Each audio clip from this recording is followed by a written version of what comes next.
Le Flash Info avec le centre de stockage de la Manche. Et à la une de cette édition locale, une importante fuite de gaz hier après-midi en plein centre-ville de Cherbourg dans un bâtiment de la rue du Commerce. En cause, une conduite de gaz qui a été perforée par des travaux. Les pompiers et des agents de GRDF ont été mobilisés. Le temps de l'intervention, la circulation a été déviée. L'accès aux piétons également interdit. La fuite a été finalement colmatée peu après 16 heures. Une bijouterie de Perrier victime d'un braquage à main armée. Les faits se sont produits samedi en début d'après-midi, place du Général Leclerc.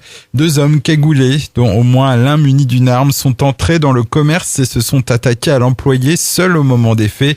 Les auteurs de ces actes ont ensuite pris les bijoux avant de prendre la fuite. Leur voiture a finalement été abandonnée quelques kilomètres plus loin.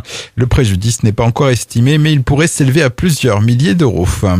Une voiture tombe dans le port de Barfleur. C'était dimanche dernier. Heureusement, le véhicule était vide au moment des faits. Ses propriétaires venaient de se garer quelques secondes avant la chute, oubliant de mettre le frein à main.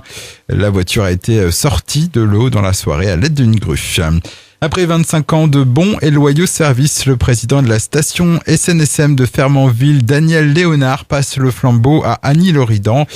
Pour l'occasion, Daniel Léonard s'est vu remettre la médaille de reconnaissance pour service rendu à la cause du sauvetage. Sport et handball, un nouveau renfort pour la JSE Cherbourg. Le club a annoncé hier l'arrivée de l'arrière droit Justin Larouche, un Canadien de 23 ans qui jouait à Célestat la saison dernière. C'est le 6e joueur à rejoindre Cherbourg depuis le début de la période des transferts. Et puis ce soir, la députée cherbourgeoise Sonia Crimi organise une réunion publique entre les membres de la commission d'enquête sur la sûreté et la sécurité des installations nucléaires et les habitants du Nord-Cotentin.